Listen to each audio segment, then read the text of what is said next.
Hello friends, இன்றைக்கி நம்ம ஒரு சைட் டிஷ்னு சொல்லலாம், ஒரு ஸ்நாக்ஸ்னு சொல்லலாம். ஆனால் ரொம்ப ஹெல்த்தியான ஒரு டிஷ் கோவக்காய் 65.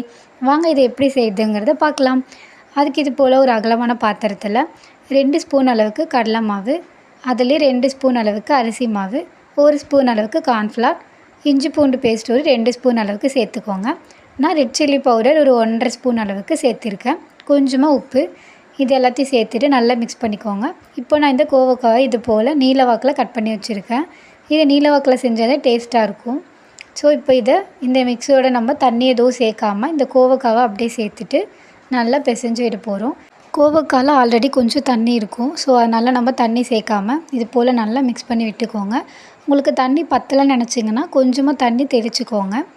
இப்போ இந்த மிக்ஸ் பண்ணி வச்சுருக்க மசாலாவை மினிமம் ஒரு 20 to ½ an hour அளவுக்கு ஊற வச்சுக்கோங்க. மசாலா ஊற தான் டேஸ்ட் ரொம்ப நல்லாயிருக்கும்.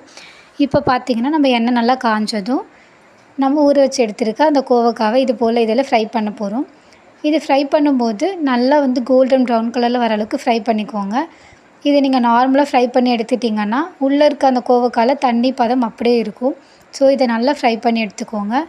உங்களுக்கு அந்த கோவக்காவோட தோல் நல்லா இது போல் காஞ்சி வரும்.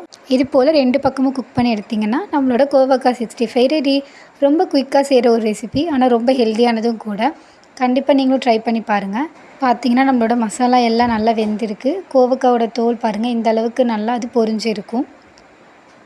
இது போல் ரெசிபிஸ் எல்லாம் பார்க்குறதுக்கு நம்மளோட சேனலை சப்ஸ்கிரைப் பண்ணலன்னா மறக்காமல் சப்ஸ்கிரைப் பண்ணிக்கோங்க. இதோட வேறு டிஷ்ஷில் நம்ம பார்க்கலாம். பாய்.